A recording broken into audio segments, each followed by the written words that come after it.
Phonics Lesson 32. Let's go ahead and begin with a review of subjects and predicates. Remember, we have two parts of a sentence. We have the subject, which is the who the sentence is about, and then we have the predicate part of the sentence, which tells us what is going on inside of our sentence. And so on your phonics test, I'm seeing that a lot of people are doing really well with that, but I think there's still some confusion of where we divide the sentence. So we'll go ahead and practice that on today. So first thing you need to do is always read your sentence first. Never try to divide it before reading it. So I'm going to read it. It says, Kyle sleeps in a bunk bed. Again, Kyle sleeps in a bunk bed. After you read it, ask yourself, who was this sentence about? Who is it about? Kyle, the boy. So once you figure out who it's about, put your line right after the who. Kyle is who the sentence was about, so we put the line because Kyle is now our subject. The next part is easy because the rest of it is called the predicate, sleeps in a bunk bed. So that's what the sentence is telling us about Kyle. He sleeps in a bunk bed. Kyle is the subject, predicate is sleeps in a bunk bed. All right, let's look at the next one. It says, Sam plays on my soccer team. Again, Sam plays on my soccer team. Let's go ahead and ask ourselves, who was the sentence about? Sam. That's it. It's just who, not what they're doing. Who? Sam. Sam, so now let's divide it right here. Sam. What about Sam?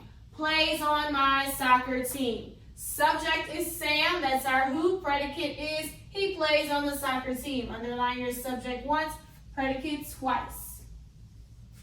Next, it says Amber ate lunch outside. Again, Amber ate lunch outside. Who is our sentence about? Amber. Split it. That's it. Amber. That's all it's about. Whenever you get into what they're doing, that's no longer the subject. The subject is only the who. It's usually only like the person's name or if it's more than one person, but that's it. If it starts to get into what's going on, then you need to fix it because now you're going into the predicate. The subject was Amber. And then what about her? Ate lunch outside. Predicate twice, subject once. Make sure you read it first, then ask yourself, who was the sentence about? Once you figure that out, put the line right after who it was about. The rest of it will be your predicate, which tells you what is going on, okay? Subject and predicate. All right, so now we will go over chart 9, phonics chart 9, because we have some sounds that we are doing on chart 9 today. All right, so ing says ing, ing, ing, and pointing. Kn says and not. Gn says and nat. Ang says ang, ang, ang, and bang. Ing says ing, ing, ing, and king. Ong says ong, and long. Ung says ung, and strung. Ank says ank, ank, ank, and bank. Ink says ink, ink, ink, and wink. Onk says onk, onk, onk, and honk. Unk says unk, unk, and trunk. Wa says wah, and wash. A says and adapt. Y says e, and baby. Le says l, and little. Ed says add, and wanted. Ed says t, and looked. Ed says d, and played. All right, so we've learned suffix ing, we've learned kn and gn that both say their first letter is what we call a silent letter. So today we'll move on to ang, ing, ong, and ung. So these are easy because most of the time when you have those sounds in a word, it will take up most of the word. You just have to know the sound that the special sound makes. So we're doing ang, ing, ing, ong, ung. So first one, let's look at it. What is the sound? ang, the word is sang. Next one, we have st, and ing, ing. The word is sting. Next, I have ong, ong. The word is long. Next, I have sw, swa. Ung, ung. The word is swung. Next, I have ang, ang. The word is rang. Next, I have ing, ing. The word is wing. Next, I have ong, ong. The word is song. And then I have spr, spur. Ung, ung. The word is sprung. Let's read them. Sang, sting, long, swung, rang, wing, song, sprung. Now, let's look at this ing here. Because remember, we also have a suffix that is ing. There's a difference between the two.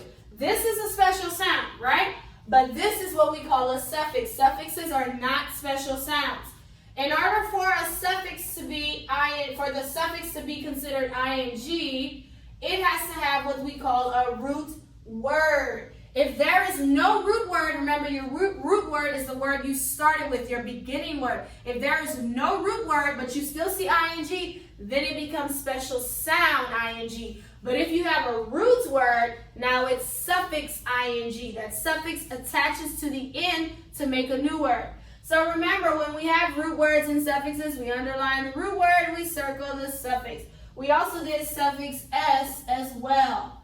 So I have tries. My root word is try. My suffix is s. Tries.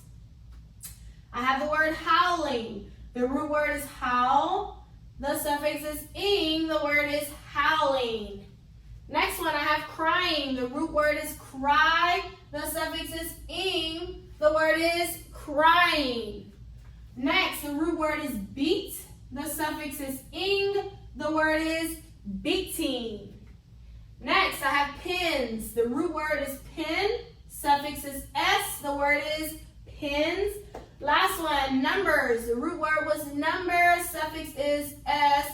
The word is numbers. So a root word and a suffix. Root word is the word that you start with. Your suffix is what you attach at the end. Remember, suffix ing and suffix s, and we also will learn some more as well.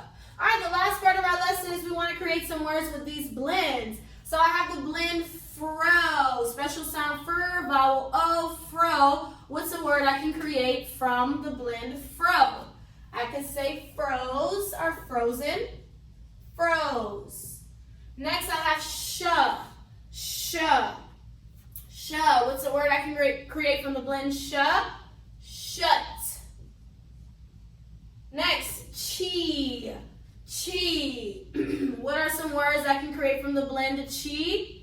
You could say cheese or cheap or cheat. Next, I have play. What are some words I can create from the blend play? You could say plate or place, like noun, the name of a person, place. Next, I have crib. What are some words I can create from crib? I could say crisp or crib. Any of those. There are more than just one. I'm just doing examples. All right, so that's it for your phonics lesson on today. You would do page 63 and 64 in your work.